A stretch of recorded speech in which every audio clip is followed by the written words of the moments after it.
माथाडी कामगार सोमनाथ पानसरे यांना हमाल पंचायतच्या काही सदस्यांकडून सभासद पावत्यांच्या नावाखाली दहशत आणि सतत त्रास देण्यात येत असून आम्हाला हप्ता दे आणि मगच इथं व्यवसाय कर अशी मागणी त्यांच्याकडे वारंवार करण्यात येते।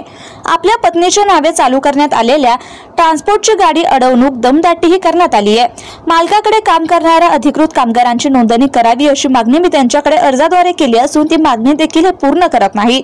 माझ्याकडे त्यांच्या विविध भ्रष्टाचाराचे पुरावे असल्यामुळे सदरचा त्रास मला होत असून मुख्यमंत्री देवेंद्र फडणवीस यांनी यात लक्ष घालून तात्काळ अशा चुकीच्या गोष्टींना पायबंद घालावा अशी मागणी करत माझ्या जीवाचे काही बरे वाईट झाल्यास याला जबाबदार हे त्रास देणारे लोक असतील अशी माहिती सोमनाथ पानसरे यांनी पत्रकारांशी बोलताना दिली आहे। मी सोमनाथ दत्तात्रय पानसरे मार्केट आवारात हमालीचे काम करत असून माझ्या मिसेसच्या नावे मी ट्रान्सपोर्ट व्यवसाय 2018 पासून चालू केलेला आहे। सदर 17/4/2019 रोजी 2025 मध्ये काल ते 7 ते 8 दिवसापूर्वी माझ्या ट्रान्सपोर्टची गाडी आली असता युवराज कुमकर नावाचा व्यक्ती जो हमाल पंचायतचा सभासद आहे त्यांनी माझी गाडी थांबवली व गाडी खाली करून देणार अशी दमदाटी केली। सदर या बाबतीत मी 112 या आपल्या पोलीस मदत कक्षाला फोन केला व त्यांची तक्रार केली। सदर मी तक्रार देत असताना तिथे माथाडी मंडळाचे काही अधिकारी देखील तिथे उपस्थित होते। त्यांनी देखील हे सांगितले की तुम्हाला अधिकार नाही की कुठलीही गाडी थांबवण्याचा, जो काही अधिकार आहे तो माथाडी महामंडळाला आहे। त्यानंतर आम्ही माथाडी मंडळात गेलो असता आम्ही त्याची वाट बघत थांबलो की माथाडी मंडळ येतो असे सांगितले। त्यानंतर तो तसं न करायला हमाल पंचायतमध्ये गेलो। हमाल पंचायतने माझ्या नावे खोटी तक्रार देऊन अर्ज देऊन मार्केट पोलीस चौकीला माझी तक्रार केली की हा आमचा सभासद नाहीये। ठीक आहे, मी यांचा सभासद नाही असे म्हणत असतील तर माझी पावती ही 2013ची आहे स्टार्टिंगची, जी आमचे वडील आजोबा त्याच्यानंतर माझी 2013ची पावती। त्यानंतर 2024 मध्ये गेल्या वर्षीपर्यंतची ही पावती आणि 2025 मी जे काही पावतीची रक्कम आहे ती देखील त्या हमाल पंचायत संघटनेने दिलेली आहे। दरवर्षी फक्त मला टार्गेट केलं जातं, दरवर्षी फक्त मला सभासद नाही असं सांगितलं जातं। यांच्यामधील काही पदाधिकारी आहेत की जे माझ्या कामावर टपून आहे, जे मी काय काम करतो ते त्यांना हवे आहे। गेल्या 2 वर्षापूर्वी देखील मला दर महिन्याला या समजा दर वर्षाला एक लमसम अमाऊंट द्या नाही तुम्हाला मार्केट आवारात काम करून असे संघटनेच्या काही पदाधिकाऱ्यांनी धमकी दिली होती। त्या बाबतीत मी माथाडी मंडळ, पुन्हा मर्चंट चेंबर व कमिटी तसंच उपमुख्यमंत्री कार्यालयाला आम्ही तक्रार दिली होती। त्यानंतर यांनी परत तो सारवा विषय केला व तो विषय बंद करून टाकला। परंतु आता सध्या डॉक्टर बाबा आढाव गोरगरिबांची दैवत आहेत, ते आजारी असल्यामुळे या लोकांचा उत्माद एवढा वाढला आहे की जे काही यांच्या विरोधात काम करतात, जे काही यांचा भ्रष्टाचार बाहेर काढतात, जे गोरगरिबांसाठी बांधतात अशा लोकांना टार्गेट केलं जात आहे।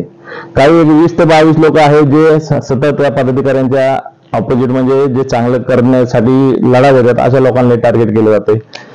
दरवर्षी गेल्या वर्षीचं एक पत्र आहे त्याच्यामध्ये त्यांनी असं लिहिलं की हे काही 7-8 लोक आहेत जे मार्केट आवारात खंडणी गोळा करतात। जर आम्ही खंडणी गोळा करत असतो तर आमच्या तक्रारी ज्याच्याकडून पैसे मागितले त्यांनी दिले असत्या, तर हमाल पंचायतला कोणी अधिकार दिला की आमच्या नावाने आरोप करायचा, आमचे दरवेळेस आबरू नुकसान करायची, बाबांच्या नावाने दहशत करायची, बाबांच्या नावाने आम्ही खोटे पत्र तयार करायची आणि बाबांच्या नावाने खंडणी मागायची। हा प्रकार सध्या मार्केट आवारात हमाल पंचायत मार्फत चालू आहे। जो काही कामगार थांबवण्याचा अधिकार आहे, जो काही नोंदणीत कामगार करण्याचा अधिकार तो पूर्ण माथाडी महामंडळाला आहे। आमच्या ट्रान्सपोर्टला कामगार जोडणी करावे यासाठी 2019, 20, 21, 22, 23, 24, 25 कालपर्यंत देखील आम्ही विनवणी केले आहेत। त्यातील 1-2 कामगार यांनी नोंदीत केले। गेल्या 2 वर्षापूर्वी आमच्या 2 कामगारांना मारहाण केली होत्या, कामगारांना बाहेर काढले। दरवर्षी असा त्रास मला हमाल पंचायतीतून होत असेल तर मी आता अक्षरशः वैतागलोय। मी हमाल पंचायतीच्या नावाने माझा जीव पण देण्याची तयारी आहे। नेलो तर मला सगळ्या याला पूर्णपणे हमाल पंचायतीचे पदाधिकारी लोक नितीन वाल्लेकर, युवराज कुमकर व चंद्रकांत मानकर जास्त करून हे 3 लोक जबाबदार होतील अशी माझी सर्व कामगारांना नोंदवून होती। कामगारांना काहीतरी खोटं सांगायचं, खोटं दाखवायचं आणि जो मूळ कायदा आहे की ज्या माथाडी कायद्याच्या GR मध्ये 2016च्या GR मध्ये स्पष्ट उल्लेख आहे, जो कामगार ज्या मालकाकडे काम करतो त्याचा नोंदणी करण्याचा पूर्ण अधिकार माथाडी महामंडळाला आहे।